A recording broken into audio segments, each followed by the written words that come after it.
Hey, what's up? This is Jabron with the Common Accord. This video is about monotheism, the concept, and why I describe this movement, the Common Accord, as a monotheistic movement rather than a deist movement or a monistic movement or a pantheistic movement. Um, there is the concept of God and many different forms of how that concept is understood, whether it's multiple gods, one God, one God that's chosen over other gods, and so on and so forth. The reason why monotheism is the purpose of the mission statement in this movement, as far as the Common Accord is concerned, is because the idea of one God, simply unequivocally one power that is the only power that exists, is what this movement is about. Now that would be something that would be considered a monistic movement, which is just that there's only one force, there's only one reality, and that is God. Now that is something that I personally subscribe to, but my understanding of monotheism is a little bit different than what someone might consider monotheism to be. The question here is, when you read the Quran or you read the Bible, the Torah, the Tanakh, the writings of the prophets, the Gospels, the concept of other gods, according to Abrahamic understanding, was not that other gods existed. It was that what people considered to be gods were not real, even though they considered them to be gods. And they were gods for those people. So, for instance, if I say, a computer system is God, that computer system is obviously limited. It doesn't have infinite power. It needs a power source to survive. Now, it's a physical object. It exists. It's right there. But I believe it to be God.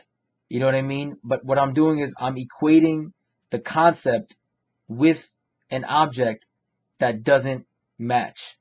So monotheism is a more proper way for me to help explain what we're doing here with this movement, because of the fact that it's not about whether or not there's another God.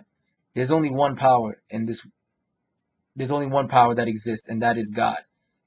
The truth of the matter is, people have the free choice to make other things their God, whether it's money, whether it's a woman, whether it's a man, whether it's a job or a career or whatever it might be. They have their free will that can choose these things to be their gods.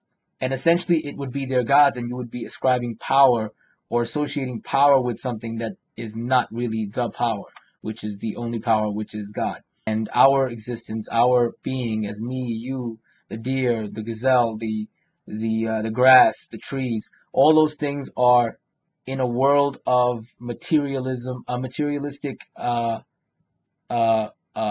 restraint. We live in a world where things can be pointed at, where things are made up of matter. That's a better way of putting it. But what God actually is something before that can even be. He's not within the quantifiable understanding, because before you can even get to quantifying something, you need time and space to be able to point your finger at something or say that this is something. He is before anything can be anything. There is no time. There is no what came first, the chicken or the egg. The question doesn't apply, because what God is not anything to have to do with any kind of physical, material kind of thing. It's just what is. So everything that we see around us is basically a menagerie of creative power from this force. But we don't really exist the way we think we do. It's very hard to understand. There's a lot of deep discussion on it, and I could probably make a video talking more about that.